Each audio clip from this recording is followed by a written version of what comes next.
Sanitation training for food service establishments arranged by Lori Owens from the Florida Department of Health in St. Lucie County. Hand washing is one of the most important steps you can take to prevent illness transmission. You must always use soap, warm water, paper towels, and turn off the water with the towel, not your clean hands.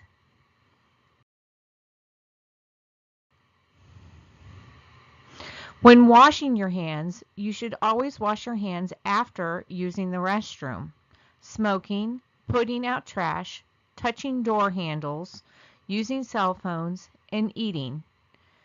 You should always wash your hands before handling food, ice scoops, food contact surfaces, food utensils, and putting on or changing your gloves.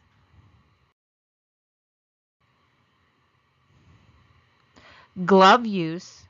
You should always use gloves when directly handling ready-to-eat foods.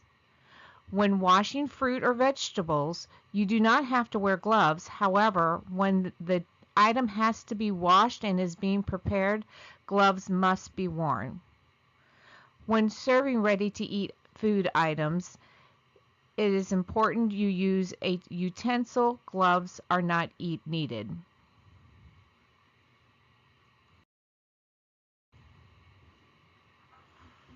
Hand jewelry other than the wedding band is not allowed when preparing items in your food service establishment.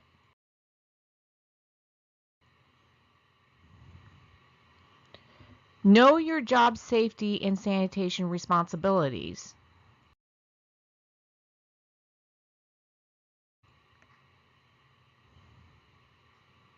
Hot and cold holding temperatures are: you must hold food hotter than 135 degrees or above.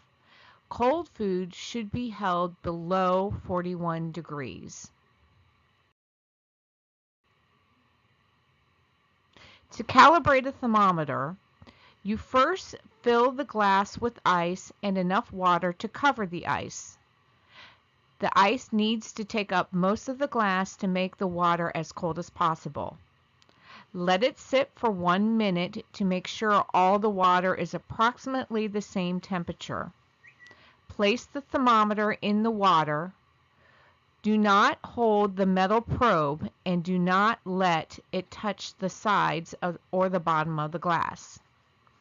Wait using the pointer stops moving. If it is not ready, reading between 30 and 33 degrees, continue to step 5. Keeping the probe in the water, gently turn the nut on the bottom of the dial until it is in the range of 30 to 33 degrees.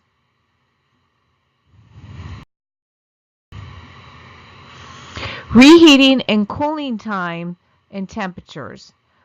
All food should be reheated to 165 degrees for 15 seconds. Cooling should be down to 41 degrees within 4 hours. It should not pass a 6-hour time period.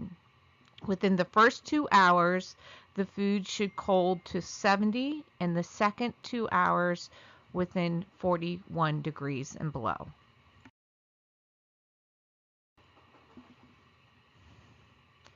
Dating and labeling and expiration guidance.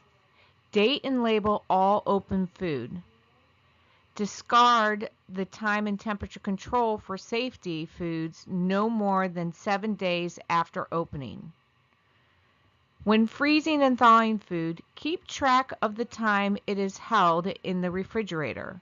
Record activity of freezing and thawing on package to prevent time and temperature abuse. Total time for opening and or preparing time controlled for safety foods that is not hard frozen must not exceed 7 days. Do not keep unopened foods past manufacturer best by use date or the expiration dates. No food from home should be served in your establishment. You don't know who's been helping in the kitchen.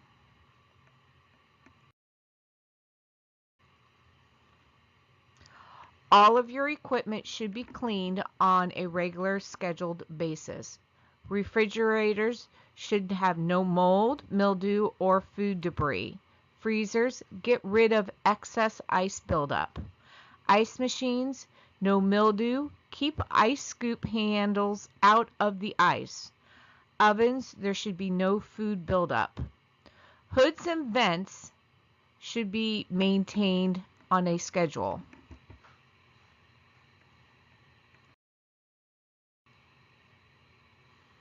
The big 6 foodborne illnesses.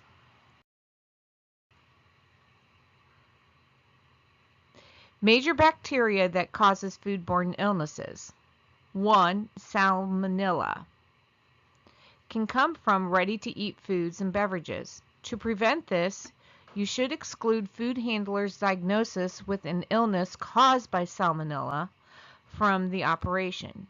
You must wash hands. Cook food to the minimum internal temperature.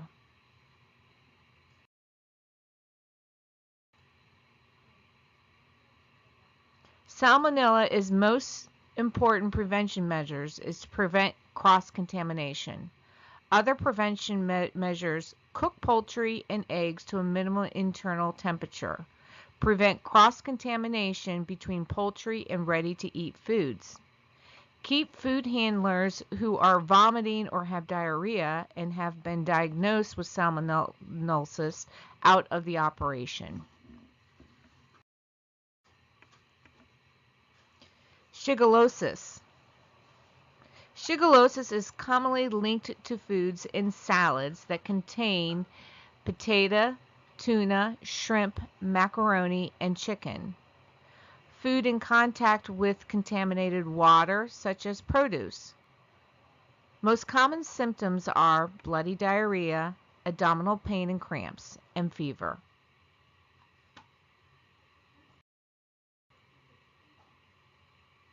E. coli. E. coli is commonly linked with foods such as ground beef, raw and undercooked, and contaminated produce. Common symptoms are diarrhea, abdominal cramps, kidney failure in severe cases.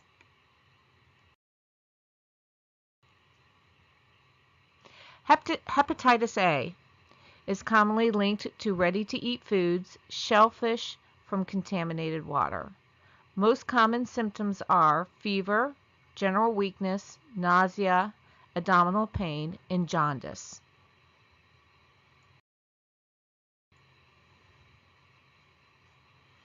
Major viruses that cause foodborne illnesses, such as the norovirus. Foods linked with this virus are ready-to-eat food, shellfish from contaminated water. Prevention measures are to exclude staff who have been diagnosed with norovirus from the operation. Exclude staff who have diarrhea and vomiting from the operation. Wash hands. Avoid bare hand contact with ready-to-eat food. Purchase shellfish from an approved, reputable supplier.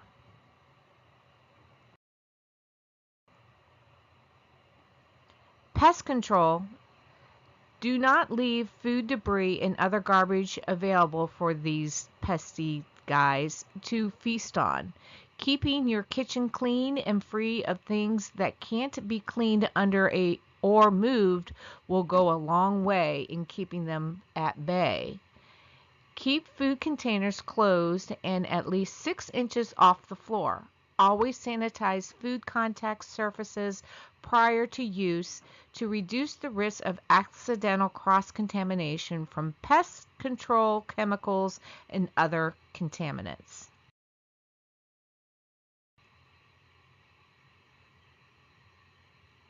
You will be required to have an employee health policy signage as well as a written proof of employee training during your inspection.